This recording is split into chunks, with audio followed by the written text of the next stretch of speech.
Votre attention s'il vous plaît. Cet élément est en lingala et en swahili. Contactez-nous pour savoir s'il est aussi disponible en la langue de votre préférence. Veuillez aussi noter qu'il est en audio uniquement. Dépourvu de ce fait d'image originaire. Christ Equality Foundation, organisme international d'évangélisation, et sa rubrique Pasteur et thème vous présente cette vidéo en accord avec le docteur Jacques Moutombo, ministre de l'Évangile éternel. Suivez-le tous les jours sur christequality.com et sur évangile-éternel.com.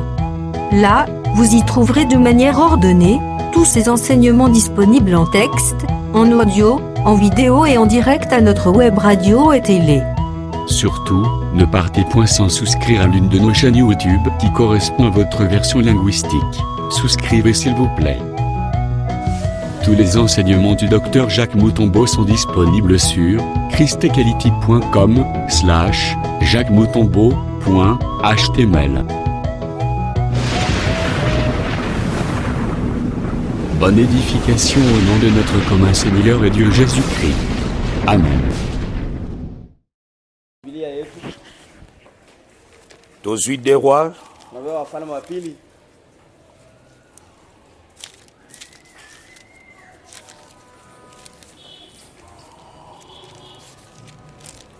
Deux rois chapitre 4, verset 42 à 44. Un homme arriva de Baal-Shalisha. Il apporta du pain de prémices à l'homme de Dieu, 20 pains d'orge et des épis nouveaux dans son sac. Élisée dit, donne à ces gens et qu'ils mangent. Son serviteur répondit, comment pourrais-je en donner à 100 personnes? Mais Élisée dit, donne à ces gens et qu'ils mangent, car ainsi parle l'Éternel.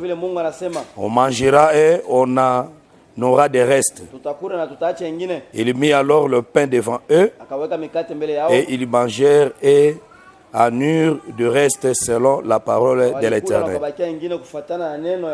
Tobondeli. Seigneur Dieu de grâce, te remercie yo pour salibiso ngolu na tongo oyo to yo kaliloba na yo. Merci ndengo sangisi biso kolanza masoso mwasi asangisa rabane na sena mapapu na ye. Merci ndengo membiso likola mesa oche biloko mibale li papembe pe vinyo li papembe sunizo to na yo vinyo makila tolia suni to mela makila to zo bomoi tuteleme lingo ya nyoso satana pambola makoti kotanga to bondeli boye na kombo na Yesu Kristo. Amen.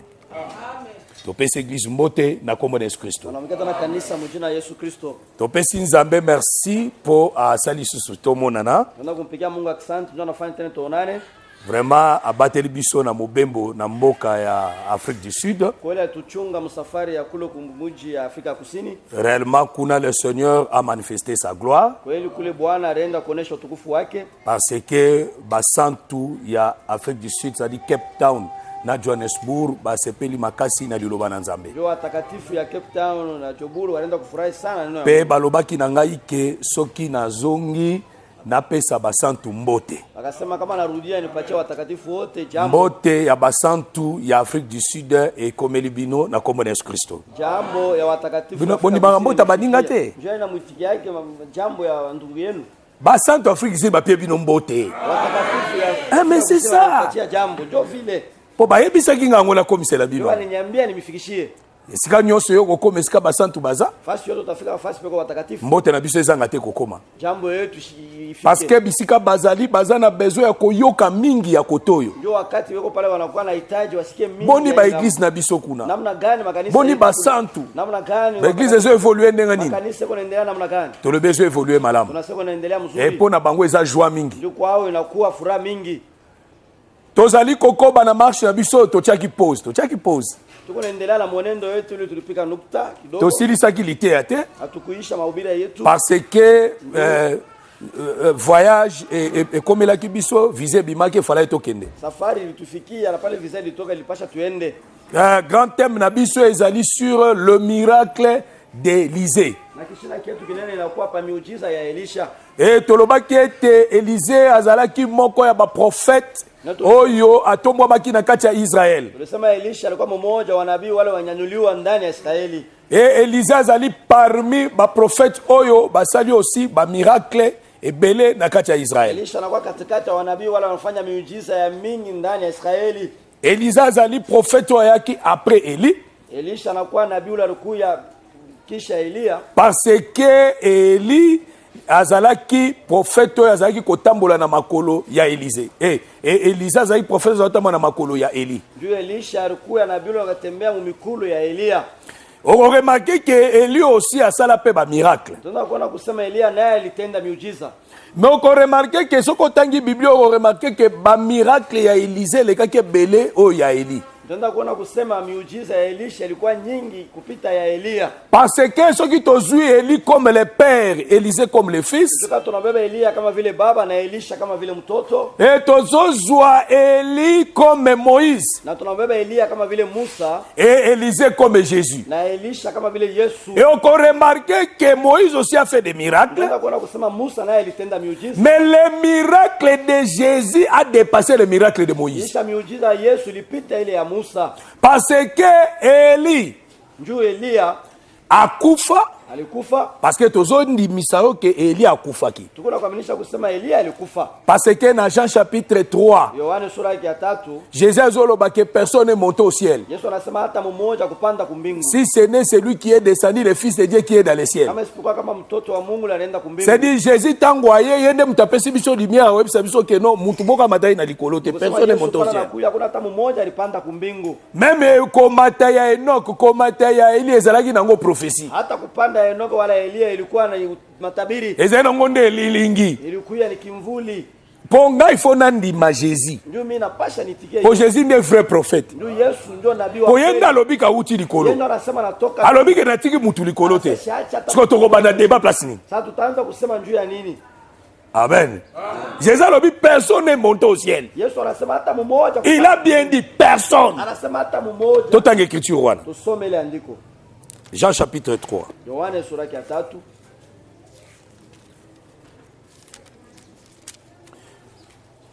Verset 13. Mstari 13. Personne n'est monté au ciel. Hata mmoja kupanda kumbingu. Si ce n'est celui qui est descendu du ciel, Kama isipokuwa paka ule mwenye alishuka. le fils de l'homme qui est dans le ciel. Mtoto wa mtu anakuwa ndani ya mbingu. C'est Jésus qui parle ici. Yesu anasema hapa. Ça dit personne n'est monté au ciel. Kusema hata mmoja. Ça dit geste mona qui a Élie komata Enoch komata zena nango neliningi. Kusema mambo nyono na Elia kupanda na Enoki na kwa kimvuli. Ça veut dire Élie a kufi. Elia alikufa. Après Élie, Kisha Elia. après sa mort, Kisha lufu lwake. Élie a tikala osala miracle musute. Elia kufanya tena miujiza ingine. Élie a sala kaka miracle quand il était vivant. Elia alifanya miujiza wakati alikuwa. Mais Elisa kesanaki na Élie Sasa Elisha anachana na Elia. parce que Élie a sali miracle de son vivant Ndio Elia alifanya miujiza et puis il est parti na wakati anakufa et manteau na ye Élisée nde atikali nango. na ile kanjo yake Elisha ndio alibakia nayo. Parce qu'en réalité Élie azali ko remettre les manteaux parce que loi elobi ete soko garder manteau ya pauvre kozongisela ye na pourquoi. Biblia inasema kama Biblia inasema kama unaenda kukamata kanjo ya ulu maskini utamrudisha magharibi. Ça dit manteau yo Élie abandaki kotambola nango ezali nde ya Élisée la danga très bien fait. Elia anaanza kutembea nayo ilikuwa ni ya Elisha. Parce que Élisée na tourne ya pesa manteau wana na mutute. Elisha akupatia tena mtu mwingine kamwe. Parce que les manteaux ezalaka nde les sacerdoces. Ile kanjo inagalaka ni kazi. Ça dit les sacerdoces ya Élie. Nikusema ile kazi ya ukoani ezalaki nde transmissible.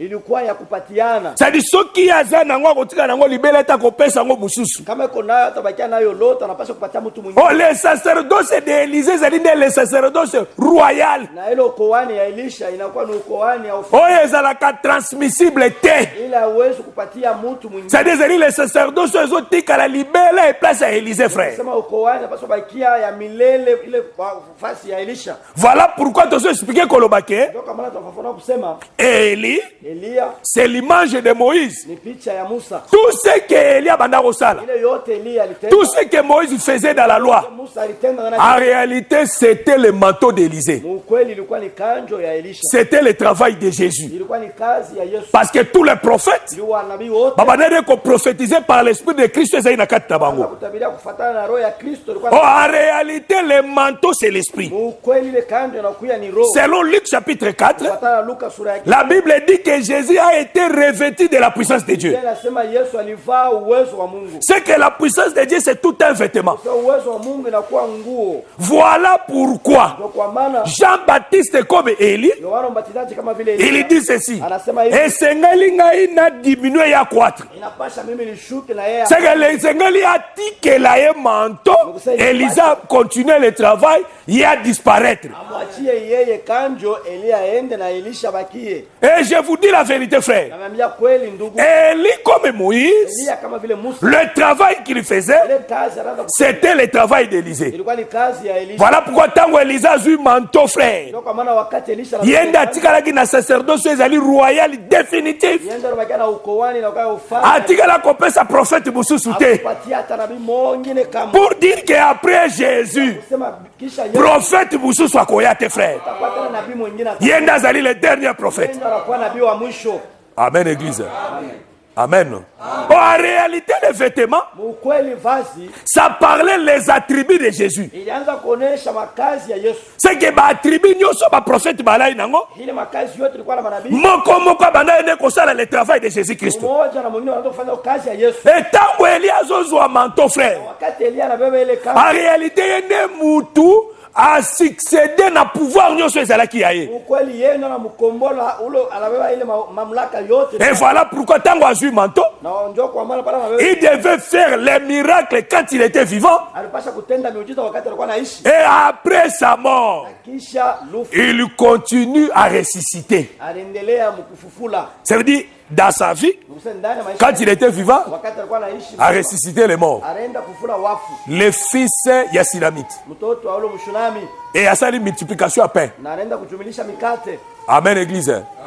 À sa multiplication à l'huile. Anajumilisha tena mafuta. Mais tango a koufi, Na wakati alikufa après sa mort, kisha lufu yake Bible lobi, une année après, Biblia inasema kisha mwaka moya basoldat babinemi bakota na Israël pour babundisa ba Israélien. adui walioingilia watu wa Israeli ndio wapiganishe, Et batu moko bazaki na ebembe na bango bazokende na kokunda. watu wengine walikuwa na kitumba kyao bako naenda. Bakomi na cimetière. Wakati wanafika kule kaburi, Bamoni banguna, wakati wanaona wadui balobi wanasema hapana, tokokufa. tutakufa. Na précipitation wana. Mkufanya haraka Babwakaki korte po bayebaki ezali tombo ya Élysée, bayebaki yango te, frère. au kutupa ile mwili ndio kujua kusema ilikuwa ni kaburi. Na kokimaka liwa, kukimbia lufu ne na précipitation wana basundoli ko. haraka ndio wanaenda kuacha ile mwili. Nzoka nde tombo ya Élysée bazipa yango totalement te. Kumbe ile kaburi ya Elisha bakuisibiria yote. Tombo ya Élysée bazipa yango ndambo batiki brèche. Elisha kaburi ya Elisha wanagalaka bako na iweka Na précipitation wana babwaki corps.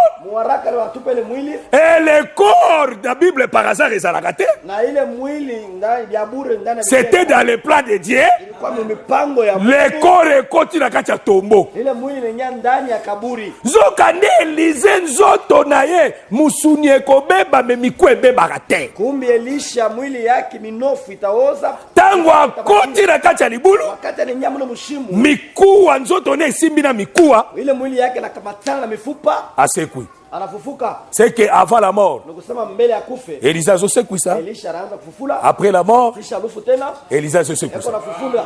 Prophète anoa botika lozwa ete Ule frère. mnabii wa vile hawezi kumpata Si ce n'est que le Seigneur Jésus. kama na tu Yesu Kristo. C'est qu'avant sa mort, Mbele ya lufu il a yake ressuscité les morts. anaenda kufufula, Et après sa mort, kisha lufu yake mikuwa na ye mifupa yake ezo continue kosekwi ça. iko naendelea. Biso nso tozaki bakadavre frère. Wote tulikuwa vitumba Tosekwa na mikuwa ya Élysée. kufuliwa na mifupa ya O Elisha. mikuwa ya Élysée eza nde liteya oyo oyoka. Inakuwa ni mafundisho tuko nashikia. Est-ce que malamu? Soki okutani na liteya oyo ezali mikuwa ya Élysée, Kama unapatana na mafundisho na kwa mifupa ya Elisha, okosekwa. utafufuka. Voilà pourquoi Ndio kwa maana Élysée véritable, Elisha wa kweli c'est le Seigneur ni Jésus-Christ. Bwana Yesu Kristo. Nde yango tolobaki ete tozosimba moko ya bamiracle na ye. Leo tulisema tutakamata Pendant ces 2 semaines, le Seigneur nous fera grâce. Et nous allons comprendre de beaucoup de choses que le Seigneur a cachées dans les Écritures, dans la vie d'Élisée. Mais remarquez ceci. Mutu oyo awenda Élisée ezalaka nde Eli. Voilà pourquoi même dans Jourdain, c'est par Jean-Baptiste né Jésus a joué Saint-Esprit. Même ceux qui t'ont avancé plus loin, frère. Au moment de Moïse, na Aaron. Ma réalité Aaron d'azaka grand frère Moïse. Mais na kokotaka na sacerdoce mutakota sacerdoce vous zaka Moïse. En réalité Jésus azalaka mukolo Jean-Baptiste. Mais na kokotaka na senya sacerdoce Jean-Baptiste akota avant Jésus. Ah mais oui. Parce que babon se bale bazaki ba Lévi. Jean-Baptiste azaki Lévi, Jésus pas azaki Lévi. Parce que Jean-Baptiste azalaki mwana Elisabeth, mwana ya Zacharie. C'est kazalaki Lévi. Et Marie azali parenté ya Elisabeth. Marie azalaki na tribu ya Lévi. Yango bakuta naki na Joseph na tribu ya Juda po babimisa Melchisedek. Parce que la royauté kouta na Juda, la sacrificature est kouta na Lévi. Yango selon Hébreux chapitre 7, Jésus qui est comme le Melchisedek, il est le roi et les sacrificateurs. Oh, les sacrificateurs azozwango par Marie. La royauté azozwango par Joseph qui est Juda. Voilà pourquoi Marie aussi comme Lévi. Tango Jésus est aussi comme Lévi. Yango ana na scène. Jean-Baptiste akoya avant. Jésus azoya après. Mais na maloba Jean-Baptiste azobake il était avant moi. Azalaki avant ngai. Mais yende mutu akotisie na musala. Parce que mutu apakola Aaron mafuta ezakande Moïse. C'est Moïse n'a pas kola Aaron mafuta. Pour la confirmer que mutu akopakola Élisée mafuta ezalinde Eli. Yenda kokotisa na scène. Pour bana musala. Voilà pourquoi Nata ya Élisée totanga ki to expliquer ki déjà makambo ebele. Mais les lots ozali ko kene ko continuer partie to sukelaki. Mais tozali ko simeleman mususu eza na kati ya to tushaka ngona muti. Et la Bible dit ceci. Ezali na mutu moko autaki quelque part. Autaki na Baal Shalisha. Baal Shalisha ezali na Ephraim. Na territoire Ephraim. Wanazwango na 1 Samuel chapitre 9. 1 Samuel 9. Aujourd'hui le verset 4. Il passa par la montagne d'Ephraïm et traversa les pays de Shalisha.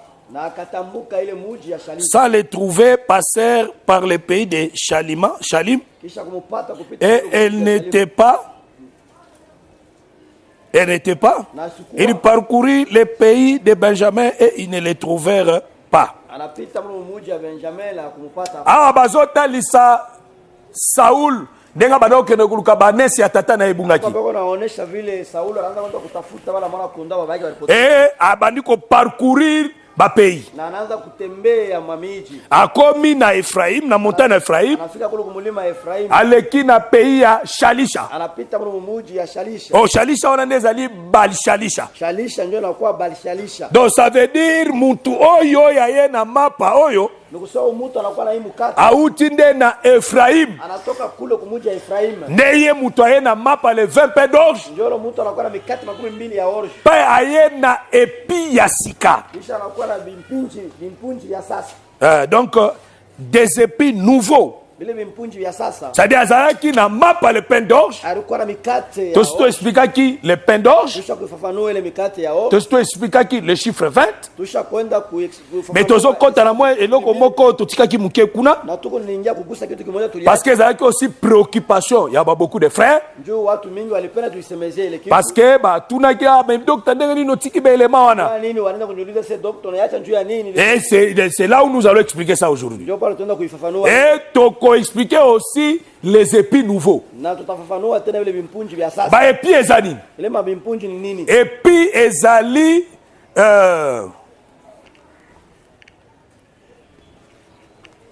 tozwi tige. Tunabeba muti. Tozwi toyebi tige ya masangu, n'est-ce pas? Tunabeba muti ya mindi. Hein? Tige ya masangu oyo makasa nango. Ile inakuwa majani. Siko nini alisangu wano ebimaka wana? Kimpunji yenyewe ya mwindi natoka. Mwamba mandefu ya masango ezokitawa. Ile mandevu ya mindi nashuka pale. Ya eloko nde babenga yango epi. Ile ndio wanaitaka kimpunji. Est-ce que vous avez Unanifuata mzuri? Amen. Amen. Epi ya bleu. Ile mimpunji ya ngano. Ezalaka na mwa ba graine. Ngana na mambeku. Yango nde babengi epi. Ndio wanaita mimpunji. Epi de bleu. Mimpunji ya ngano. C'est-à-dire plante soki ebimi. Nikusema kama muti natoka. Mbuma nango wana. Ile mambeku yake. Oyo ekangami na mwa eloko wana babengi yango les épis. Ile nyela kamato na kile kitu wanaita kimpunji. En réalité nzamba te ya nyonso, nzamba te ya botanique, nzamba te ya science anatomie, nzamba te ya tout. Mungu arubiri yote. Nzamba te ya géographie. Mungu arubiri mambo yanaangalia. Mais siko biso to côté ya géographie te, to côté ya botanique te, comme ba historien. Sisi hatuwezi kuyubiri. To bato ya science. Watu wa masiri. En réalité, tango biso tozomona ngo boye, ça nous enseigne. Ezopesa biso un enseignement. Inatupatia mafundisho. Amen. Ezopesa biso moi penser parce que Nzambe nda azali agronome, Nzambe nda azali laboureur, Nzambe nda azali maramunyo celui. Yenda yebi mabele ya malamu pona kotia semence pe mumebima ye. Yenda yebi maramunyonso. Et c'est lui le premier couturier. Oyo atongela Adana na Eve lamba ulata. Sadi yenda yebi makambo wana nyonso. Oh ba grand prêtre ngai grand prêtre. Mutu aliboso ezaka Nzambe. Oh mutu invention aliboso a créer loko bono mutu aliboso a comprendre que na mabele gaz ezalaka ezaka Nzambe. Parce que la vapeur ebimi na mabele et arroser la surface de la terre, ça parlait de la gaz. Est-ce que na malamu? C'est-à-dire Nzambe nde mutu ayebi makambo nyonso. Et même maintenant tango Nzambe azotia makambo na Bible. Ezali po biso tozwa mayele, tozwa liteya frère. Atango te po to banda koseka. Oh sikoyo epi esali nini? Ezala ngoka masango esali nini? Voilà bato groupe de prière. Limité. Beko na mipaka. Basuki. Écriture atanga écriture bloqué à la diabolisation. So bamoni mutu azo diaboliser la écriture pas pamba. C'est qu'il est limité. Amen. Parce que le ministère de l'homme, c'est Dieu lui-même. Parce que beaucoup de personnes ne comprennent pas ça. Le ministère de l'homme, c'est Dieu. Si Nzambe ne mutu akeli ba écriture. So Nzambe akomi devait écriture na yemo Nzambe kangami. Nzambe devait écriture akomi zoba. Nzambe akoko interpréter écriture na yemo côté. C'est que wana za Nzambe te. Pour Nzambe devait écriture na ya opesa solution. Amen. Parce que la Bible nous parle aussi. Les frères Paul Azali ko parler aussi na makambo ezali des questions difficiles. Na so écriture moko na ba Corinthiens. Le frère Paul Azoba, vous êtes devenus là à comprendre. Ndugu pale kuna sema mnakuwa watu wanakuwa Bolingi kaka bate ya bino makambo ezali facile. mnapenda mpaka mbili vile vitu viko teketeke. Aujourd'hui, 1 Corinthiens chapitre 3. Unabeba Korinto wa kwanza sura ya 3. Aujourd'hui à partir du verset 1 till verset 2. Unabeba mstari wa kwanza mpaka mstari wa 2.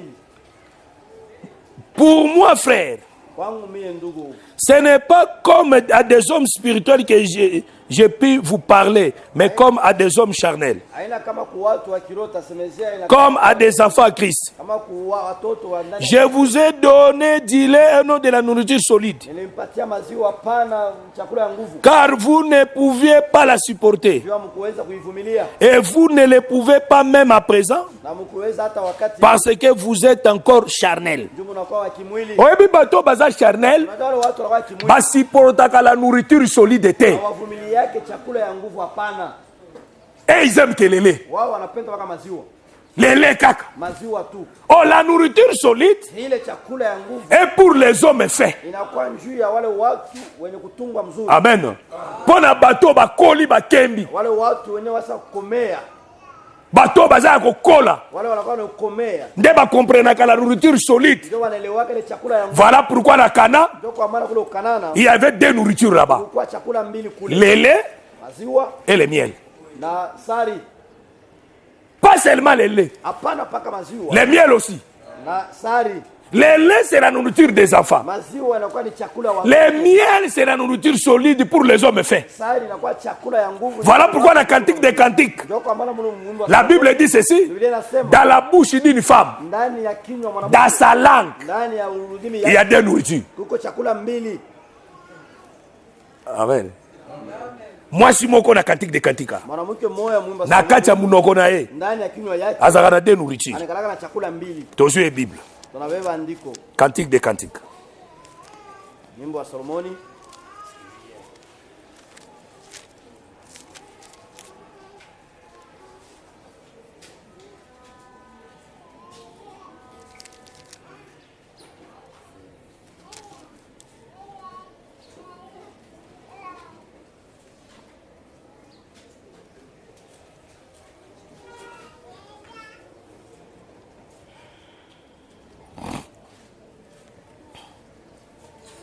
Nazo atamba bana sengi ba lukela ngango. Lukela ngai na cantique de cantique 4 et puis cantique de cantique 7.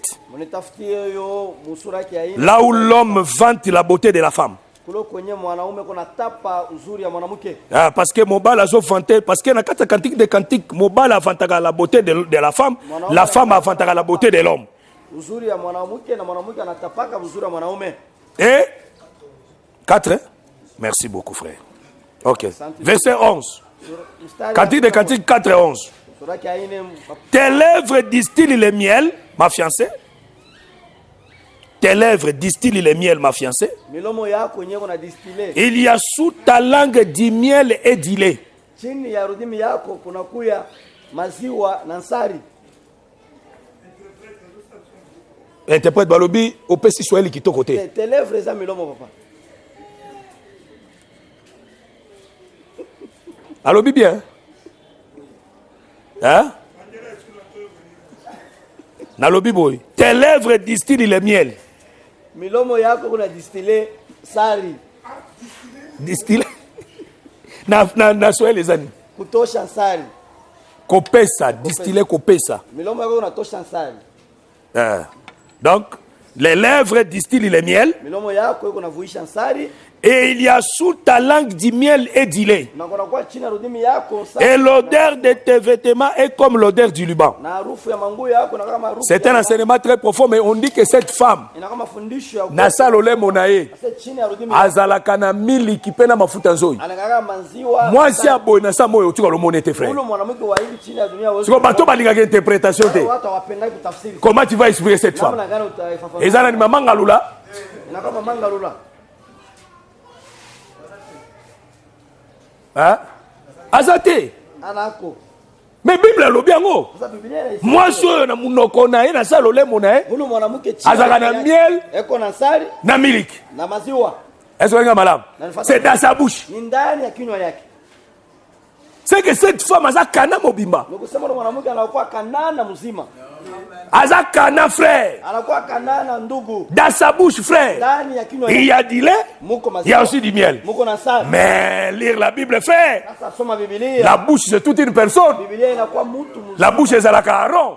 Kinywa inakalaka ni Haruni. Donc Aaron qui est la bouche. Haruni mwenyewe anakuwa kinywa. C'est que dans sa bouche Nikisema ndani ya kinywa yake il y a le lait, munakuwa maziwa. il y a le miel. Munakuwa na sali. Oh Aaron il fait quel travail? Na Haruni anafaka. Aaron asalaka musala ya kuinterpréter Moïse. Na Haruni anafanya kazi ya kutafsiria Musa. C'est que Aaron c'est le ministère. Kusema Haruni ni huduma. Po bayeba ke mutu aza vrai ministre. Ndio basema umutu anakuwa. Il faut na mumba kuta na kati na ye miliki na mafuta nzoi. Basi kuona ndani ya kinywa yake maziwa na sali. Nde bayeba kwa aza vrai ministre frère. Watasema huyu ni waziri wa kweli. C'est kaza na nourriture des enfants Eko na chakula watoto. et aza aussi na nourriture des grands. Eko na chakula watu wakubwa. La nourriture solide. Chakula ile ya nguvu. Oh moninga inzamba salinga ingolu na zaka makasi na exhortation frère. Unaona mimi Mungu anifanyia neema nikalaka tu nguvu mpaka mkuonya watu. C'est ka akokate. Nikusema shiweze. Parce que wana cher ba ko sala entraînement te. Huku kumasabao abafanyake michezo hapana. Ah na cher ba sala entraînement te. Huku abafanyake michezo hapana. Na cher ezaka likambo ya vie. Huku masabao ni mambo ya Les problèmes du ministère. mambo ya huduma.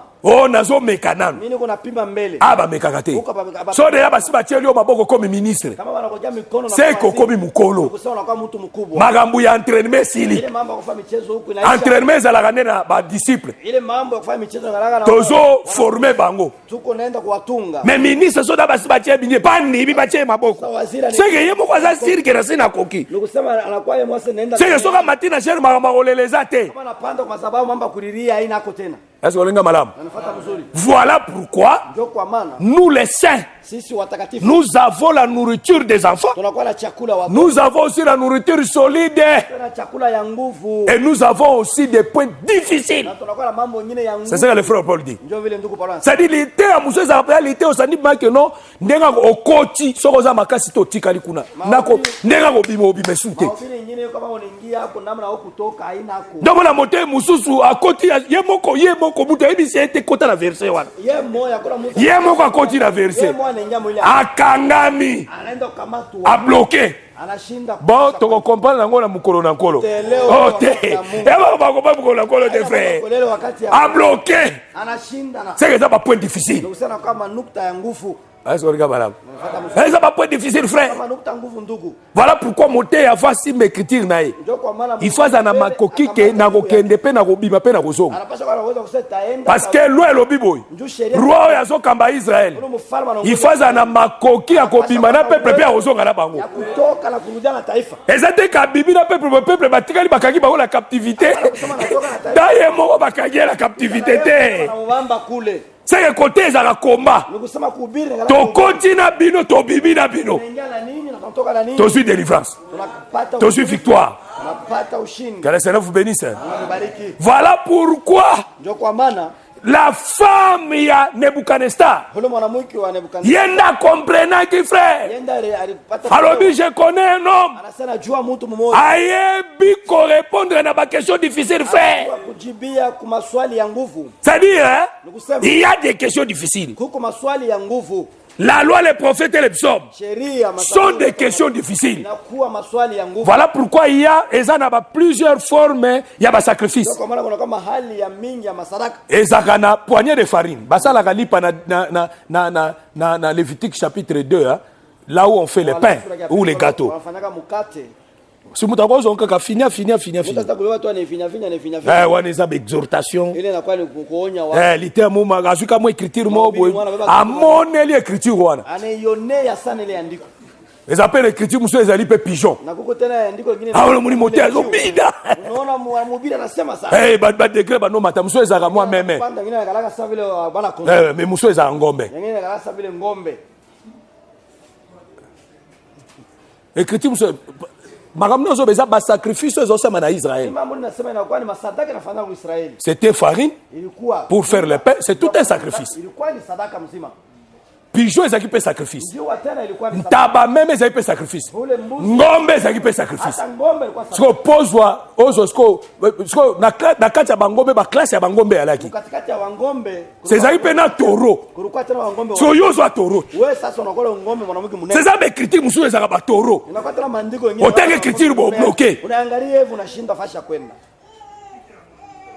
otiki yango na kimia unaiacha mkimya sino te akoboma yo bure atakuwa avec l'église. Amen, kanisa. Yango moni totangi écriture awa Leo unaona wakati tunasoma balobi aye na 20 pain d'orge anasema anakuwa na mikate aye na ba épi nouveau anakuwa na vimpunju vya sasa siko épi nouveau sasa vimpunju vya sasa oyo mutu abloke unaona mtu anabakiria hapa abima wapi atatokea wapi oyo siko alinga expliquer sasa souvent anapenda kutonesha bintu kani Nouveau Testament. Ah. Que le Seigneur soit loué. Il y a un épisode qui est évangile, le Seigneur appelle ça bino bataille frère. leo naambia kusema muiye injili Mungu alimpatia ba Bozaka bato ya esengo. mnaangalia watu wa furaha En dehors il y a évangile éternel. bila tu hiyo injili ya Lobi milele. ko ezate. Hakuna Biso za na sur makambo wana. tunaangalia unakishwa na ile mambo Tozala nango sur. Soki okwayaka nango te. kama wao yamini yake Tira en enfer. utaenda mgena Ponza be pa na posa ba musuba kendeli felo. ndio Mungu anahitaji wengine wenye Kana ngo fandi wana. kabla onekana pale Azoko tu incrédulité pour kendeli felo. ana kupatia roho mgumu njoo uende mgena Yango zo fana ko solo baga yo kanisi soki yo apara yo kanisi place musulo biko ate kasi kende pa mopangati. uende sasa kwa mpanga Tira en enfer. utaenda mgena Kende na seke pa mukuna tira en enfer. wewe kwa aseka kwa Mungu na utaenda mgena Nous vous disons la vérité. naambia kweli En dehors de l'évangile oyo bila tu hiyo injili lobi ko ezate. hakuna wokovu Tozolo bango te lokola ba branamiste. atuisema kama vile watu wa Branham hapa Tolo bango te lokola ba joviste. atuisema kama vile Oh tozolo ba c'est la vérité. tunasema ni ukweli C'est le salut. inakuwa wokovu Ezali te yo bantoma bateyaki. ni wahubiri ile wa mitume walihubiri Po ba branamiste ezali te ya bantoma te. tu bala watu wa Branham galaki mahubiri ya watume Ba hapa protester ezali te ya bantoma te. ba protestant galaki mahubiri ya mitume Ba joviste ezali te ya bantoma te. Témoin de Jéhovah awasemaka Biso nde tozala na lite ya bantoma. sisi ndio tuko na mahubiri ya Toza na même foi na frère Paul. tunakuwa na imani moja moja na ndugu Paulo Toza na même foi na frère Pierre. imani moja moja na ndugu Petro Yango tolobaka ke nalobaka ke église à Jérusalem est église primitive te. nasemaka ile kanisa ya Yerusalemu na kanisa ya C'est notre église d'aujourd'hui frère. yetu ya leo Nous sommes la continuité de cette église là. tunakuwa wale tunaendelesha ile kanisa Amen. Toi là bango même foi. tunakuwa nao pamoja imani La foi c'est l'enseignement frère. imani ni mafundisho ndugu Et tosimbaki tolobaki ete le pain d'orge ça parlait de Jésus. na tulisema ile mikate ya orge naanza kusemezea Jésus qui était venu dans la simplicité. Yesu mwenyewe alikuya mupole Il était venu comme pauvre. alikuwa kama vile maskini Et mais au moment que muto yaye na le pain d'orge, mtololo mtu anakuwa na mikate ya orge aye pe na épis nouveau. anakuwa na mimpunju vya sasa Et les épis ezalaka les épis de bleu. na mimpunju ni kama ni mimpunju vya Et ngano aye nango po batubalia. anakuwa na ndio watu wa kule Et la Bible dit ceci. Biblia inasema hivi Total saki toloba iboy. tunaonesha tunasema hivi Les pains verts d'orge ile mikate 200 ya orge parlaient de Jésus qui avait le chiffre 20. Nasu nata ozongi la moté. Yesu alikuwa na hesabu 200 Parce que toloba ki le chiffre 20 c'est le chiffre d'un guerrier. tulisema hesabu 200 ni hesabu ya To expliquer ki yango par rapport ya tabernacle. tunaenda kuisemezea kufuatana na tabernacle Toloba ki na parvis ya tabernacle. sasa ule kiwanja cha tabernacle Na parvis ya tabernacle. ule kiwanja tabernacle Toza na porte. unakuwa na mlango Porte ezalaki na 20 coudées. ile mlango ilikuwa na makude Elle ya koto eza na 15 coudées. hilo bao la ngambo lilikuwa na Elle ya koto eza na 15 coudées. na bao la shoto 15 Wado ozwi yango na Exode 38. ile unaibeba kutoka 38 Exode 38 okuta makambo nazoloba na kati. Naza na tanko ozongela kuna te. utakuta hivi vitu sina wakati Mais totanga yango parce que eza na eloko moko important na ngi na expliquer lelo. nisome ndio tunakuwa na kitu kimoja tunapata tofauti Pe nsima tokotouche l'épi nouveau. kisha yake tunaanza kugusa Les épis nouveaux. ni mpunji vya sasa Exode 38. kutoka 38 Tozwi à partir ya verset nango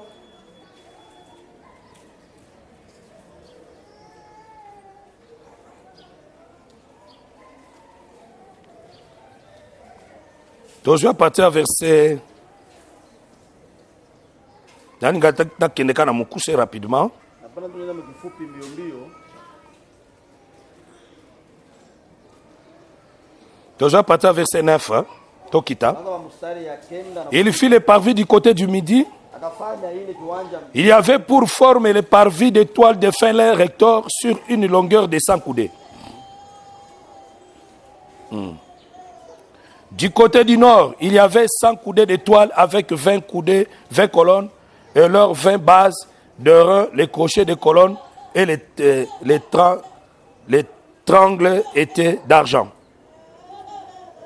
Balobi boy, Wanasema hivi, soko sali lecture mobimba, kama unasoma ile andiko yote, na ngambo ya koto na eli ya koto oyo ya parvis, huku lubao ya ngambo ya na largeur mbufupi yake ezali na 50 coudées, inakuwa na kude 15, na longueur urefu ya parvis ezali na 100 coudées. kiwanja inakuwa na makude 100. Bangambo nyonso mibale 100 coudées. Yote mbili inakuwa na 100 ya kude. 100 coudées 100 na el ya koto pe 50 coudées. au lubao ya ngambo tena 15 ya Amen. Na banzi to expliquaki likambo ya 20 coudées qui est la porte. Nataka kusema tukafanua mambo. Tosi to expliquaki par 15 oyo 15 autres, nous avons déjà expliqué ça ici. Kuifafanua yote hii. On a pris le temps de revenir, c'est que tu l'avais déjà avant. Tunataka na wakati ya kurudilia ili tulisemeza. Mais tozo simba soko sali calcul. Tunapenda kukamata kama tunafanya 100 coudées, 50 50. ya hii yote kwa hapa. On commande que la parvis ezopesa biso 300 coudées. Ndio tupatia 300 ya kude. Amen.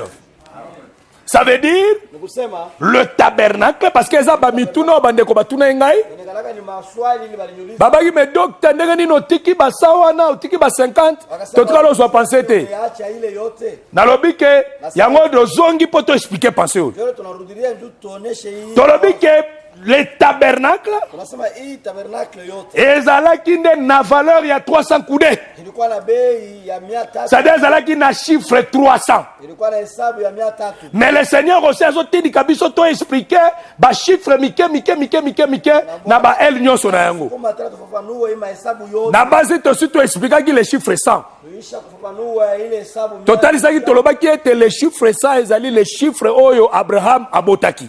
Tosi to expliquaki yango, on a pris le temps de revenir là-bas.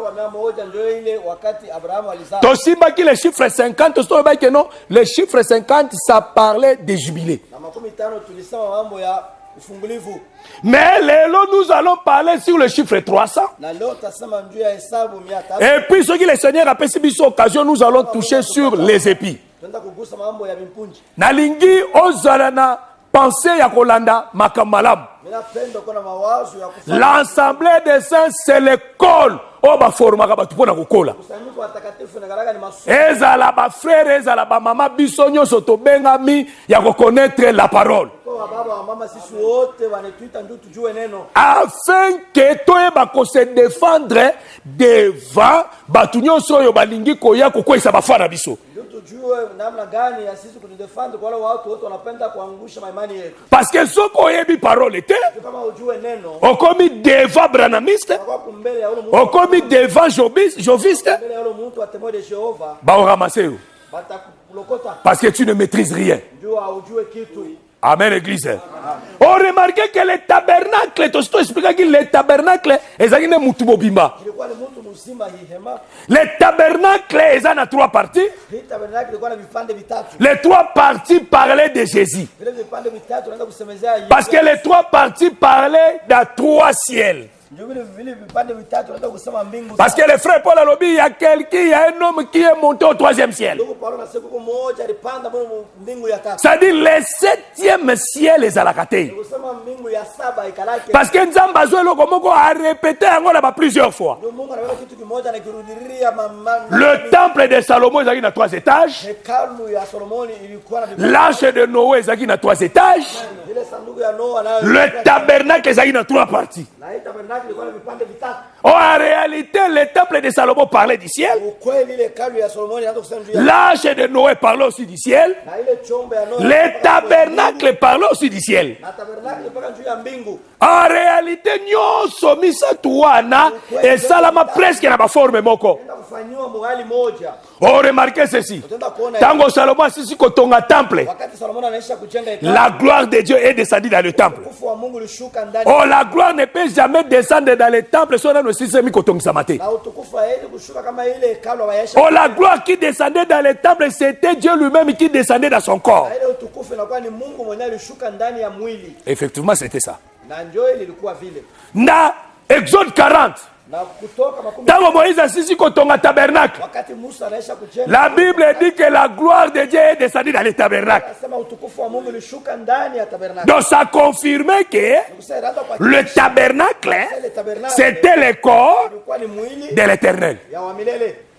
Tango Noah assis kotonga arche. Wakati Noa anaisha kujenga. Lui-même, il entra dans l'arche. Yeye moyo anaingia ndani ya chumba. Parce que Noé, c'était la gloire qui devait entrer dans l'arche. Noa anakuwa utukufu ilipasha kuingia ndani. C'était lui le Père. Ilikuwa ni yeye kwa baba. Est-ce que madame?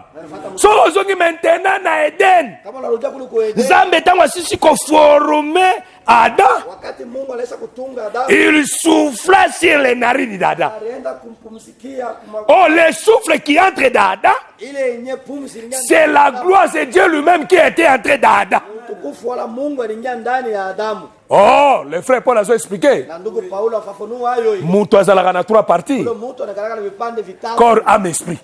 Mwili, roho na nafsi. Amen, église. Amen, kanisa. Voilà pourquoi. Njoo kwa maana Dans le jour aussi à Pentecôte, ile shuku tena Pentecoste. Dieu aussi. Mungu tena. Tango assis, Jésus, tango assis kosala musala ko former les disciples. Yesu pala anaisha kazi. Parce que pendant 3 ans, c'était la formation des disciples. Miaka mitatu. Tango assis ko former bango, Wakati anaisha kuwatu. le jour de la Pentecôte, Ile shuku Pentecoste. lui-même, Ye moyo. il fallait à côté la carte. Inapasha ingie ndani yao. Avec l'église. Lui-même est entré là-bas. Ye moyo aliingia ndani. C'est là où nous disons que Ndio kule tunasema. les tabernacles parlaient de Jésus. Ile tabernacle ndio kusema. Selon Exode 25, Kufatana na kutoka makumi. Dieu a dit ceci. Bon, comme ça, les langues sanctuaires, Mtanifanyia sanctuary. j'habiterai au milieu de vous. Tengia katika. C'est que les tabernacles, les alaka, Emmanuel, Dieu parmi les hommes. Ile tabernacle ni galaka ni Mungu katikati ya watu. C'est-à-dire, les tabernacles, c'est toute une personne. Tabernacle ilikuwa ni mtu mzima. Oh, les tabernacles, c'est Akinani. Na ule tabernacle ilikuwa ni Les nani? tabernacles, c'est les sauveurs pour les enfants d'Israël dans le désert. Ilikuwa ni ule mtu anaenda okoa watu wa Israeli Mungu jangu. C'est que les tabernacles, c'était la solution pour le peuple. Ilikuwa ni jibu njoo ya taifa. Les tabernacles, Tabernacle yango nde elongisaki Israël na kati ya marche, frère. hao ndio wakati ushindaji mule mwe. Parce que Israël Israeli accombata alipigana na présence ya tabernacle. uwepo na ile sanduku. Parce que c'est le tabernacle nde bana okamba bango. Ile sanduku ndio anaanza kwenda kuwaongoza. Est-ce que bola na malamu? Unafuata mzuri. Le tabernacle était au milieu de. Ile sanduku iko katikati. Oh, le tabernacle était l'homme du milieu. Ile tabernacle ilikuwa ni mtu. Yenda zaki mutu ya kati. Yeye ndio alikuwa mtu. Parce que le tabernacle était le royaume de Dieu est descendu sur la terre. Tabernacle ilikuwa ni ufalme wa Mungu na shuka pamoja. Voilà pourquoi Batuna une question. Ndio kwa maana waliuliza. Batuna une question. Quand est-ce que le royaume de Dieu viendra sur la terre? Siku gani ufalme wa Mungu? Alors, le royaume de Dieu, koya na manière on frapper les regards. Sema ufalme wa Mungu hawezi kufika mwa. Le royaume de Dieu est au milieu de vous. Amen. Ufalme wa Mungu katikati yetu. Ah, parce que ils voulaient pas mon ndenge ni royaume mais okita. Wao walipenda kuona namna gani hilo. Avec la gloire. C'est là où Dieu Nzamba banda ko échapper Israël depuis désert. Ndio kule Mungu anaanza kimbia Israeli. Ayebisi Moïse, on consala le tabernacle selon modèle outil na omoni likolo. Ile hali utaona juu. Le tabernacle kitabo était ban. Israël a sobo le tabernacle kita. Kuna shuka pana. Tabernacle kita. Tabernacle ishuka. Mais fana na kati ya bato. Iliingia ndani ya watu. Amen. Tabernacle kita. Tabernacle ishuka. Evana na kati ya bato. Inaikala ndani. Zambe Moïse. Mungu mwenyewe amesha Musa. Okozwa na kati ya bato une offrande. Utabeba ndani ya watu sadaka moja. Na bato so babitema malamu. Wale watu wanakuwa na roho mzuri. O bato mitema malamu ezalinde ba prophète. Sio mzuri ilikuwa ni wanabii. Baonde bazali bato mitema malamu frère. Wanakuwa na roho mzuri. Bangonde babomba mutu amtazali na portion ya tabernacle ya kati naye. Wote walikuwa na kipande. Mutu amtazali na portion ya divinité nzambe na kati naye. Mwingine alikuwa na ile Mungu. C'est-à-dire le tabernacle uti likolo. Kusema tabernacle. Mais koti nango na kati ya bato. Inaingia ndani ya watu. Voilà pourquoi tant que Jésus aille. Ndio kwa maana wakati Yesu anakuja. Les gens voulaient que le ciel fungama le royaume de cieux quitte. Watu walipenda mbingu ifunguke. Le royaume de cieux quittait koti nango dans une femme. Ilishuka inaingia ndani ya mwanamke. Moi je suis en attendant à boti na tabernacle. Wale mwanamke pale alizaa na zaa ile. Mais bango batikala koyeba te que le tabernacle le royaume de Dieu est au milieu de nous. Na wao kuelewa kusema ile tabernacle ni ufalme wa mbingu iko katikati yetu. Pour la nini pongo? Juu ya nini? Pour ba rejeter ye. Kwa mtupe. Pour biso tobika. Ndio sisi tuokolewe. Pour ceux qui ayaka na forme wana te. Shukwe mwile hali. Mais le biso tobika te frère. Sisi atuokoke. Est-ce qu'on regarde madame? Il fallait une forme et simplicité pasha paka kuye mwile hali pour échapper bango, tu ende ba reconnaître yete. mjue Mais biso ne to reconnaître yete. tumjue sasa. Oh, le tabernacle. Hii tabernacle Ezalaki ne na valeur ya 300 coups de frère. ilikuwa na bei ya makude mia Pourquoi le chiffre 300? pia nini hesabu 300. Dans cet évangile, frère, Hii injili ndugu. Pierre, Paul a zoba misona Ephésiens chapitre 3 verset 10. Paulo anasema wa Efeso 3. Dieu a mis dans l'église Mungu aliweka ndani la sagesse infiniment variée de Dieu. hekima ya Mungu ni kwa chana. C'est dans l'église, hein? Ukisendana kanisa Sagesse est la kati, sagesse est la raté. ile hekima na kwanza la kanisa ya ishi. Paix et variaka. Na inakalaka ya mingi. Ça sagesse est variaka. Inakuwa hekima ile kama hali ya mingi. Ça veut dire toko tikala kadi loko moko arrêter bande to tikala longa yango wana. Mungu tulibakia kama na kile kitu kimoja. Ah. Hapana. Hapana. Oh, moni 300 frères. Unaona ile 300 Tolongoli ba zéro. tunatosha Totiki 3. tunabakia na C'est archaïque. inakuwa ni vitu vya zamani. L'idée à kala. Mahubiri ya zamani. Amen. Amen. Était à marasouté. Aba Biblia yake tena. Voilà, mouté. Ça va monika 40. Kama tu anaona 40 A bloqué à sa interprétation. anashinda na Facilement. La longoli zéro na tiki 4. anatosha sifuri anaacha 4. Ça c'est jouer avec Dieu. Hii ni kucheza na Mungu. Zamba tie 300 za zoba. Mungu anaweka 300 anakuwa mpumbafu. Aibite que 300 ça. Ashuhudia kusema 300 ni kalaka. Tango tie tabernacle 300 aibite que na tie matea. Ashuhudia kusema ni kalaka. Amoni na pesa exemple moni ba disco akala wana. Unaona wale wabili wa zamani bana. Oibi 33 tout. Unaona Ba disco à 33 tout oibi bien. Oya binene wana msoeza yaki 45 tours amike. ile madiski ma 33 tour lengine wana. Ako yo ti lelo chaîne musicale wana ezaka na ndako na. Wewe tipaka leo ile machine musicale. Ato beta yango lisusu tikala ka wala. Kama ukimiki yake tena. Na ba tiroir no ba disque wana tanda baka. Ule mkabati yako. Soeza indeni. Ilikuwa ni So ozwi disque wana ochango na ebando tourner. inaanza kuzunguruka. Ebando tourner. Ozwi nini nango wana ochenga Na kwa. wewe kitu yako unaweka pale juu. Ngaza osela nango to parce que tante na ngai mobali na na bar. Ndio moyo mshangaji yangu bwanaka alikuwa na bar. Na ba 86 wana nazo beta na bar nef. Kwa travesti ndio Na ye bien go très bien. mimi ile yua Wala omona soko chebo disque e baluka. Siko banze monyo swankala wa ngoya o. oyao. Mai loisa o. Marie Luisa. Mai loisa. Marie Luisa. Wale zo beta. Kuna piga. Wala pa ekoti akweza kala mabuso e umeli mabulu ekoti. Kama na magasa na mantunda. Wala tonge ekoti na libulubu. Wala na shindano na mtu. Mai loisa. Marie Luisa. Mai loisa. Marie Luisa. Disque est tourné. Disque kuna. Mais zo avancé te. Mais aendelee. Mai loisa. Marie Luisa. Il faut osani. Inapaswa Wala babengi ngai. Bala bala nita sasa. Jacques yaka. Zaki kuya. Disque est bloqué. Disque na shinda. Wala na tidike ngoto. Inakuwa inaipika. Wala niete sauter. Wala inatambuka kidogo. Et bete. Inapiga Et bloqué. Ina bloqué tena. Otie boucher likolo po abando continuer bala. Voilà, bate ya boye bazali. Bala ba obiri ya hivi kwa kwako. Monter le disque à 33 tours. Obiri kama vile disque atanta. Amatina cher bwa kanga. Panda tuku marabao ala. Mailo lise. Marie Luisa. Banda a transpirer. Boede. Mumsaidie. Disque wala tina suka soko bayo kolongola ngo. Na ile disque kama unachoka utaitosha. Il n'y a pas l'inspiration. Hakuna upako. On a l'idée, il faut l'inspiration. Mahubiri napasha upako. Amen, église. Amen. Il faut l'inspiration, frère. Napasha upako ndugu. Magama olongola ba zéro et si la frère. Kama kutosha masifuri ishakuisha. Oh, na longoli zéro na tiki 3. Voilà ça modèle yango. 3 frère. La loi des prophètes Nasema wanabii wa Zaburi na Labore la résurrection de Jésus. Expliquez biso 300 frère. tufafanushie 300. Chaque verset zarana li passe nango. Kila andiko nikalaka na mpundu wake.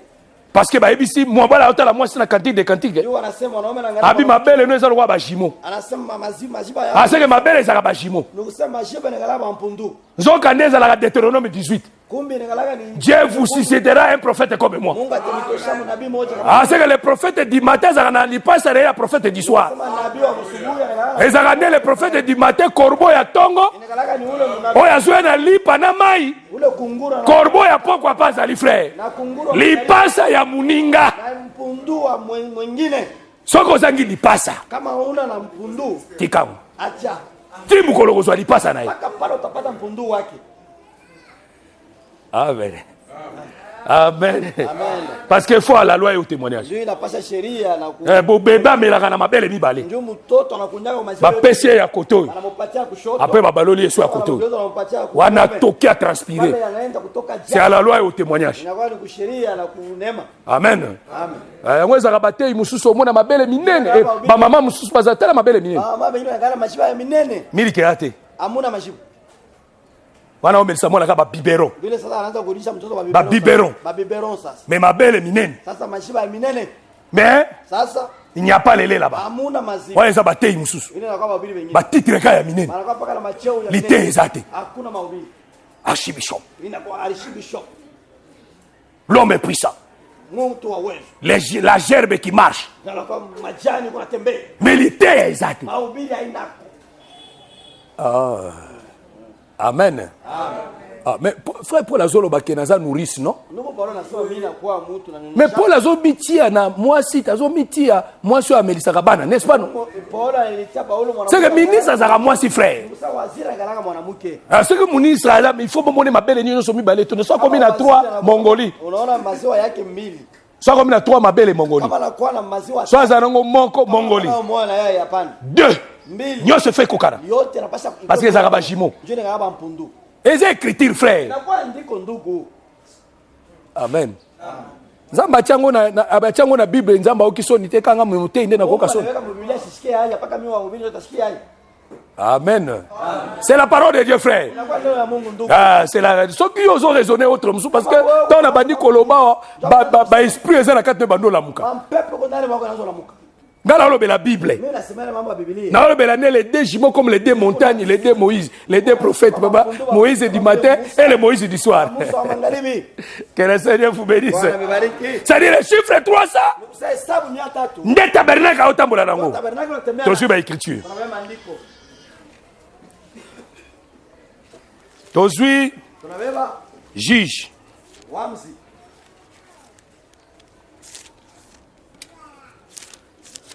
Toshi juge chapitre 7. Wamzi sura ya 7. Toshi verset 6 à 7. Mstari ya 6 mpaka ya 7. Ceux qui l'empèrent l'eau à la porta à la bouche avec leurs mains firent au nombre de 300 hommes et tout le reste du peuple s'est mis en genoux pour boire.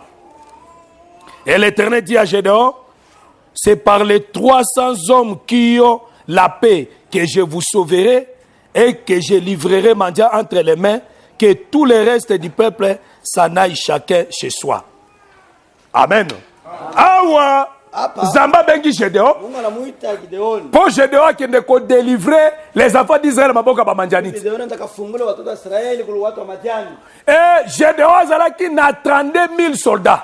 Na Gideoni alikuwa na watu 32,000. Zamba ibisi ke non baleke bele. Na Mungu anasema pana wanapita nyingi. Lebi leobela bato nyonso bazobanga. Kesho waambie wale watu wote kwa na Nyonso azobanga. wale wote kwa na woga. Akende. Aende. Ah, ça veut dire babengani tous ceux qui avaient de la paix. Nikusema wanafukuza wale wote walikuwa na woga. Bakei 22 000. Walienda 22,000. Batikali 10 000. Banabakia. Abi 10 000 basaka ebele. Anasema 10,000 mpaka wa mingi. Mema bango na mai. Wapeleke kwa maji. Ba nyonso bakolekana na épreuve na zopesa. Wale wote watapita mwiki kipimo talenta. Ceux qui l'appelleront de l'eau comme les chats. Wale wenyewe wataanza kunywa. Et bango wana ndo kocha bango à part. Wao utawaweka. Et bakei Na wale. ba balampaki mai lokola ba chien. Wale walikunywa mai kama vile waimbwa. Bango nyonso bazalaki 300. Wao walikuwa 300. Ndayebisi kalobi qu'avec ces 300 soldats Na hao watu 300 jeshi. nde okosauve nango les enfants d'Israël. Ndio tenda kupatia wokovu. Oh, ça veut dire Gédéon Kusema Gideoni. pour sauver les enfants d'Israël. Ndio kaokoa. Et falaka zala na 300 soldats. Alipasha kuwa na jeshi 300. Ça veut dire falaka zala na chiffre 300. Alipasha kuwa na hesabu 300. Sokaza na chiffre 300 Na hesabu 300. nde akosauve les enfants d'Israël. Ataokoa watoto wa Israeli. Est-ce que bon là na malamu? Unafuata mzuri.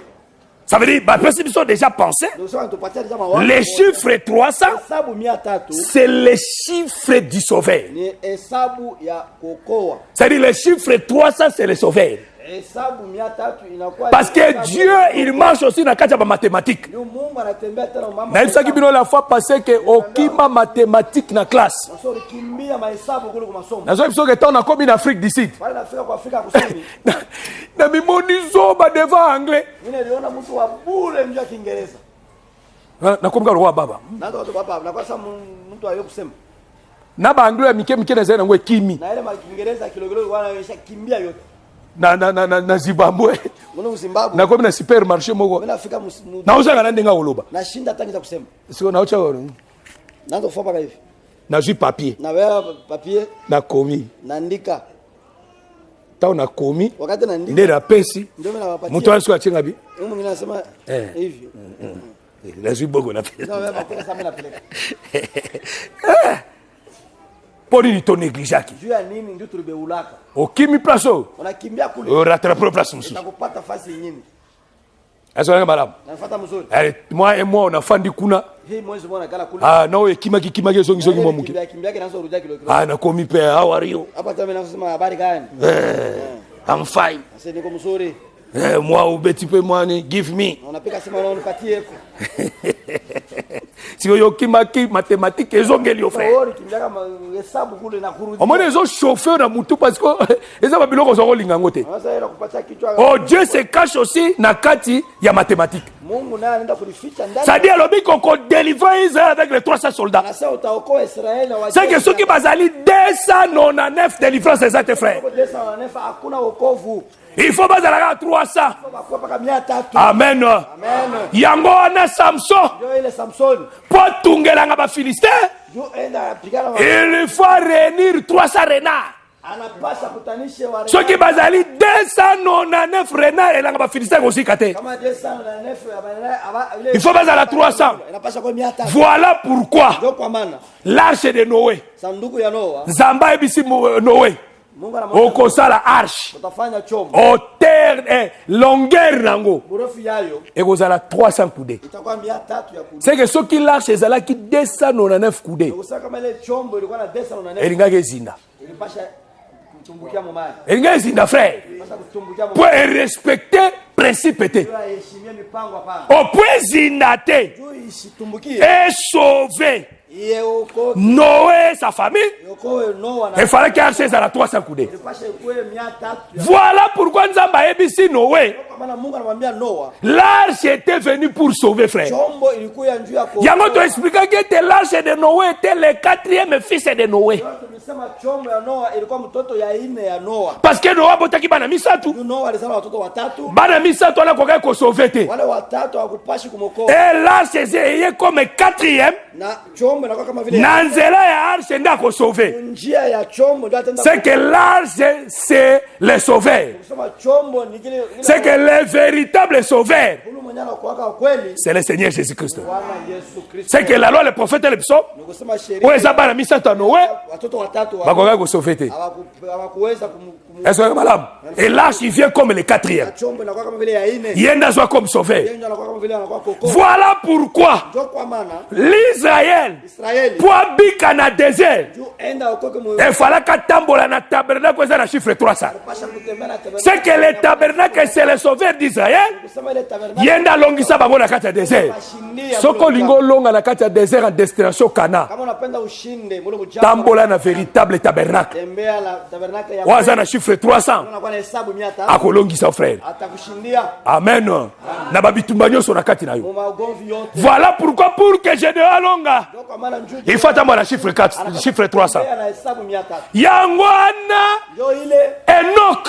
Enoki La Bible dit ceci. Biblia inasema hivi Tango aboti Metushela. wakati anamzala ule Après la naissance de Metushela, na kule kuuzao wametushela Enoch marcha 300 ans na Enoki akatembea tena miaka 300 avec Dieu. na Mungu Et après Nzamba juillet. na Mungu akambeba. C'est qu'après la naissance, Sema kisha parce que Tolobaka Kobo c'est la conversion, frère. tunasemaka kuzala Après la conversion, kisha kugeuka et Enoch qui est l'image de l'église Mwenye anakuwa picha ya kanisa. doivent marcher avec Dieu pendant 300 ans. Anapasha kutembea na Mungu miaka 300. C'est qu'il faut tambola na Nzambe pendant 300 ans. Sasa anapasha kutembea na Mungu miaka. C'est qu'il faut habiter le chiffre 300. Anapasha kuishi ile hesabu 300. Oh, dans le chiffre 300, c'est là où il sera sauvé. Ndani ya hesabu 300. Et après, c'est là Nzamba Ozoa, frère. Akisha ile Mungu atamkamata. Amen.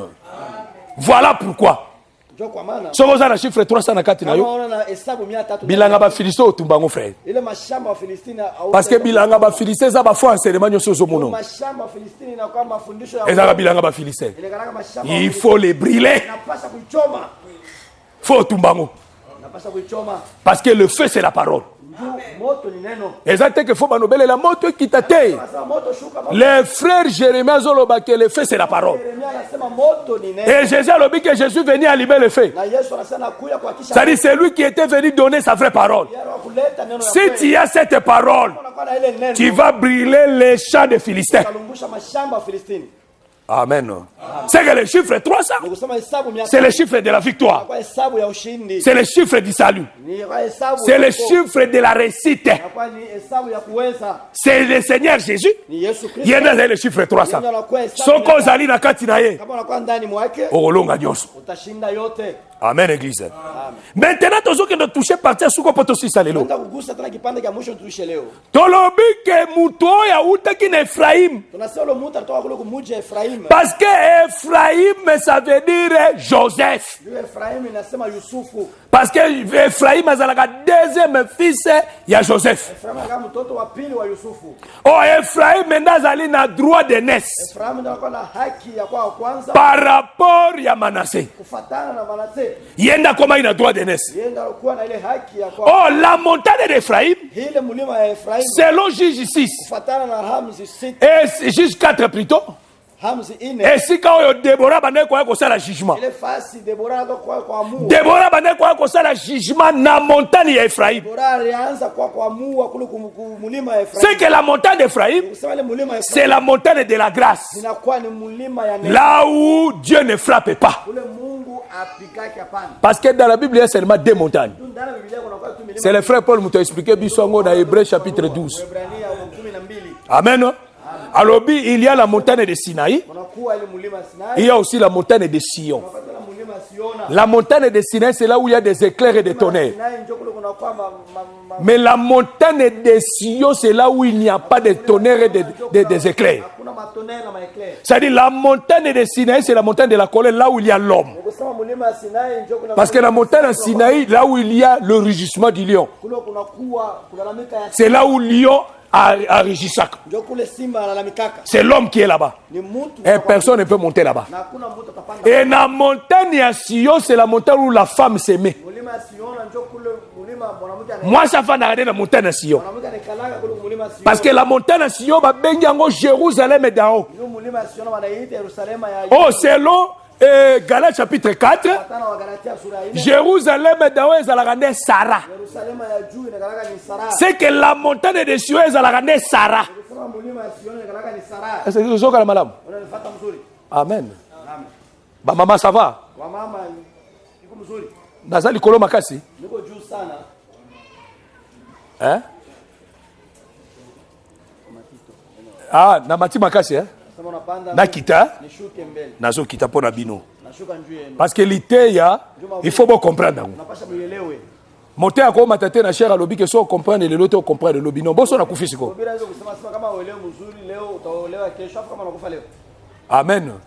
Nzamba lobaka makasi azui batei po batei bako misalangage nzambe facile. Mungu anasemaka nguvu njoo wahubiri wa bebe. Omoni ba bébé nyonso tu ba bébé yango il faut pas kobenga ke ange. Po azakane ange te. Watoto wote shubaita. Ange amelaka leka ete. Ndio malaika akunyake kaya hapana. Hein? Adia biscuit. Na akunyake biskuit ange. Ange agangelaka mukolo parana naye. Mama malaika anaenda Omona bébé tombokeli mukolo banda bandi kolela na mukolo necha bete mo abete zate po za bébé. namna mupiki aina hapo njoo Wana ange. Ange a indisposaka mutu na butu. malaika anaenda kulalamika bushuku sana. Aoleli sote butu mobimbo. Wana za ange. Anakuwa malaika. Aza ange te. Ana malaika. Bapetu ba esprit tout d'abord yanko. Aba toto wanakuwa na ile. Soko ofandi na ye azoseka. Kama unekaa. Otelemi kaka muke babandi olela. Anja azaka bongo. Est-ce que malaika yakavi? Wale za anjite. Una malaika. Omani babebe nyonso ozomona babebe nyonso ba Enoch ne bazawana. Hawa Enoch bwanani hapo. Aliaka pilipili. Anakuriaka pilipili. Aliaka kwanga. Anakuriaka na kwanga. Aliaka makemba. Anakuriaka na mandisi. Aliaka soso, aliaka fufu. Aliaka loso. Anakuriaka mchele. Amelaka miliki nyonso. Anakuriaka bioto anakuriaka. Nyonso. Yote. Oh, atendeka bozwa na balwa na bino ya ba médecine. Oh, na 6e mwande to bana kolese soupe soso. Maliaka soupe soso chaque jour. Obalela ngo ndeni. Na nzela mabela mama naye. Njia ya maziwa mama yake. Bola ndelika mnanya lo basiko. So aliaka ngo na nzela mabela mama naye. Mai amela ngo kuna. Mai alikunya kule. Madesu aliaka kuna. Maraka alikuraba kule. Ya wala mukolo yo bokolinga botie madesu na munoko. A comprendre que ça guo na bane ko kana libela mama. Wala mtampatia maraka sasa hii inakuwa inaenda kushika. Ada na ngo, ada na guo na munoko. Na ile onjo. Zwaka ke lokwa bololo chai na munoko no mona ko changer lungi. Beba tu ki. Aucha mpatia tola. Ayebi ndeni ke fobi misango. Tabadisha sura yake na yase utapata kuitosha. Zwaka ke lokwa sukali chai na munoko ka ayebi ndeni. Anayanjwa ni. Ponyoso amelaka ngo na libela mama na. Yote ni kunyaka njia maziwa mama. Soko ena kwanga mobimba. Kama unakuwa na kwanga mshiko. Oche akokolia te. Hastaweza kula. Mama zolia biloko ya makasi. Mama anakula kitu cha nguvu. Ale biloko ya makasi. Anakula vya nguvu. Ekomi pete na mabele. Inakuwa ya teketeke. Tango mwana komela meli atondi. Na wakati mtoto. C'est ça le ministère. Ndio inakuwa waziri. Ça dit monter avant matanashe. Usemubiri mbele. Eloko ya makasi monter il faut comme ça ngo pete nanu yeboko. Kitu cha nguvu anapaswa kileta yeye mwenyewe. Pana yeboko ekomi pete. Wake yeye inakuwa vile. Pourtant ngoye pas peuple. Mbele taifa. Peuple a digérer ngo facilement. Taifa ikule nzuri. Ezateke monter na yeboko ya makasi ebungisi na mundime bungisi babungi bakojoso. Nasema inakuwa cha nguvu inamopotesha wote wanapotea na mataifa yote. Te. Hapana.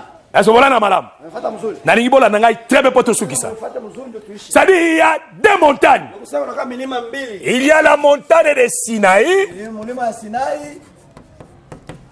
Il y a la montagne de Sion. Na kunakaa mlima ya Siona. C'est deux montagnes ici. Hii milima mbili. Les frères Paul a expliqué en Hébreu chapitre 12. Paulo alifafanua mule mu Ibrahim. Alors, la montagne à Sinaï, Anasema kule kumlima Sinai. c'est là où il y a des éclairs et des tonnerres. Kule kunakaa makelele ya maradi. Na limite, bachakuna. Na basi kama mipaka. Alors, la montagne, Wanasema kwa mlima. soko s'approcher. Kama tuna. Omeiko touchango. Unapenda kuigusa. Okufa. Utakufa. C'est que c'est la montagne de la colère. Ndio kusema nakani mlima kasirani. Qui tuait? Na anaanza kuua. C'est l'homme qui tuait. Ni Mungu tu anaanza kuua. Amen. Amen. Dieu a su forme à mobile.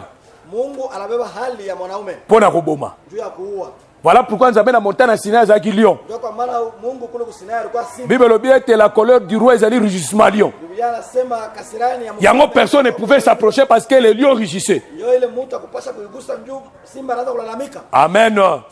On nzambe po abiki se fazo forme ya mwasi. Mungu ndio aponyesha anapaswa kubeba hali ya mwanamke. Azo la forme ya montagne ya Sion. Abebe hali ya mlima Siona. Amen église. Oh la montagne de Sion c'est la grâce. Mlima Siona inakuwa neema. Est-ce que malam? Na nifuata mzuri. Montagne ya Sinaï c'est la loi. Ile mlima ya Sinai Et le frère Paul a dit que non, bo pousa nite na ngomba ezalaki na ba éclair na ba tonnerre. kusema amchofe kule kule mlima. C'est qu'à expliquer que bo pousa ni na ngomba oyo il n'y avait pas de tonnerre, il n'y avait pas des éclairs. Unachosogea kule mlima haikuwa. Et abengi montagne yango montagne ya Sion. Ndio anaita ile mlima Siona. Oyo ezali Jérusalem d'ao. Inakuwa Yerusalema ya juu. Amen. Amen. Oh, le même frère Paul, dans Galates chapitre 4, Wagalatia sura hii a expliqué que le Jérusalem d'ao, anasema Yerusalema ya juu ezali nde Sarah qui est votre mère. inakuwa ni Sarai na kama mama yenu. Amen. Faut faire très attention. Pashoke bange. Tant que Sarah qui est votre mère, Anasema Sara na kama mama yenu. c'est que Sarah za moboti. Ni kusema Sara anakuwa mzazi. C'est que Sarah bazoloba azande Yesu, Yesu nde Sarah. Ni kusema ule Sara anakuwa Yesu. Yesu ndio. Yende moboti. Yeye ndio anazalaka. Parce que Adam, Ndio Adamu tango nzamba akelaki ye. wakati Mungu alimuumba. Akelaki Adam na ba sexe mibale. Alimuumba Adamu na aina mbili. Oui, oui. Akela Adam na double sexe. Alimuumba Adamu na aina mbili. Oui, oui. Ndio vile. yango te, hein? haina vile. Nazo expliquer, frère. Niko nafafanua ndugu. Sois calme. Ikala Il ne faut pas être agité. Parce que Nzambe était masali Adam. ndio Mungu akali. La femme était dans Adam. Mwanamke alikuwa ndani ya Adamu. Ça dit, Adam azalaki fort et faible. Nikusema Adamu alikuwa nguvu na tena alikuwa mdhaifu. Azalaki mobali, azalaki pe mwasi. Alikuwa mwanaume tena alikuwa mwanamke. L'aspect ya mobali, c'est l'homme Dieu. Hali ya mwanaume alikuwa ni mtu. L'aspect ya mwasi, c'est la faiblesse. Inakuwa ni udhaifu. Voilà pourquoi Ève Ndio kwa maana azalaka mwasi te comme l'église. ashuka paka mwanamke. Ève azalaka aussi la mère de tous les vivants. Eva naye anakalaka tena mama wa wale wote kunaishi. Oh, Ève azalaka la mère de tous les vivants. Ule Eva anakalaka wa Selon mes professions, bapesaka Ève. ndio ile kazi wanampatia. Baloba na eboyi. Anamwambia hivi. Okobota, j'augmenterai la douleur ya kobota na yo. Taongeza maumivu ya kuzaa kwako. Po bato groupe de prière bateyaka balobaka ke Ni wale watu mankunja. Ève Anasemaka Eva azalaka na douleur te avant le péché. ashukua na maumivu mbele. Aye kokoma na douleur après le péché. Anakuwa kuwa na maumivu Nous disons non. Kitu tunasema hapana. Même avant le péché, Hata mbele Ève azalaki na douleur ya kobota. Eva alikuwa paka na maumivu ya kuzaa. Parce que après le péché, Kisha zaa nde nzambe alobi ke no j'augmenterai. taongeza. Baogumantaka kaka eloko ezalaki. Banaongeza kama kile Soki ezalaki te baogumante yango te. kama kikuwa wako ni kusema Abike j'augmenterai la douleur de ta grossesse. taongeza maumivu. Et tu enfanteras avec douleur. Na utazaa na maumivu. Mais na Genèse 4, Mwanzo tango Ève azobota, wakati Eva alobi j'ai enfanté par l'aide de l'Éternel. kusema nazaa. Ah, c'est kabota na douleur wana ya koleka wana te. Parce que basungaki ye po abota. Njoo walimsaidia, njoo azae. Amen. Baedaki ye, Walimsaidia, basunga ye. walimsaidia.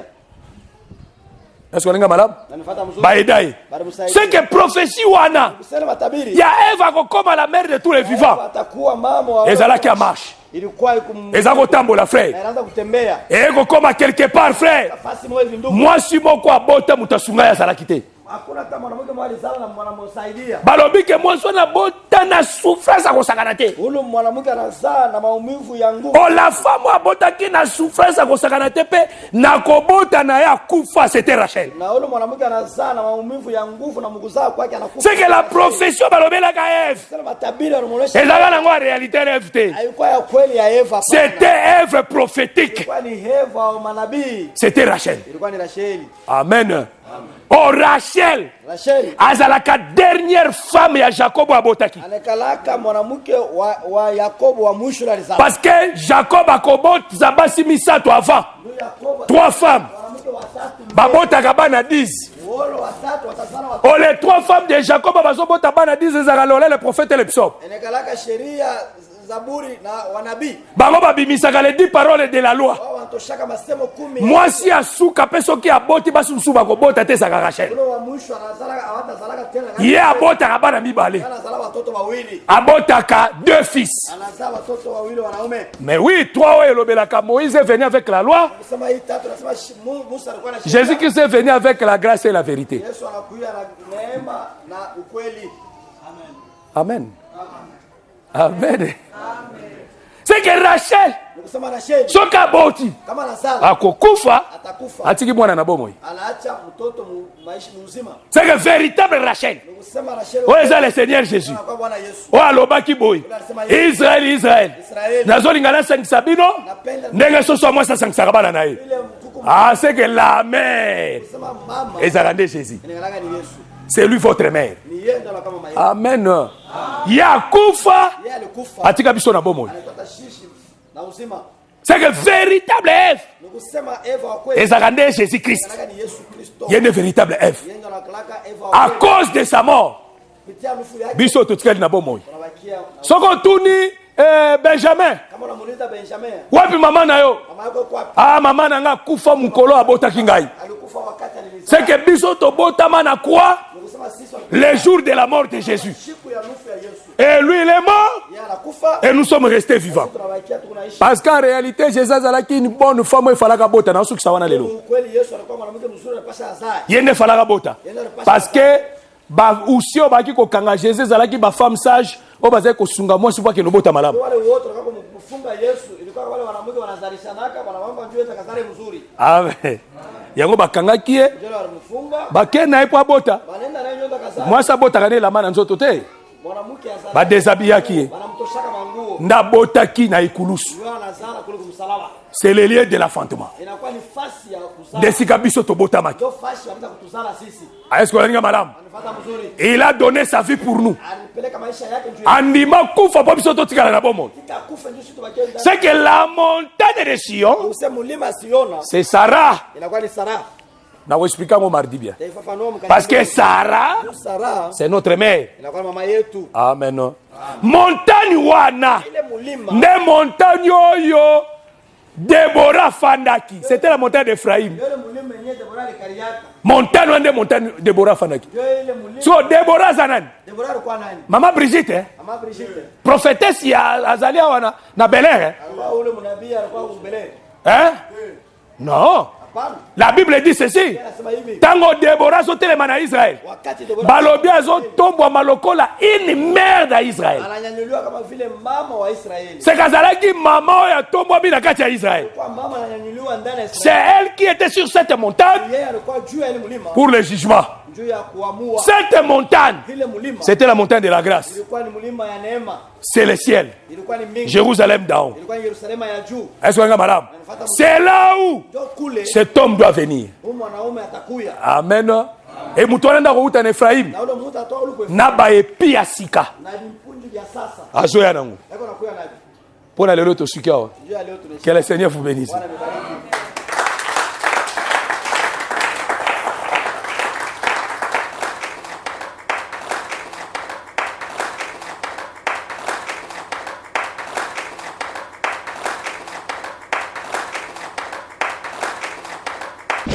Merci d'avoir suivi ce message et que Jésus-Christ vous bénisse.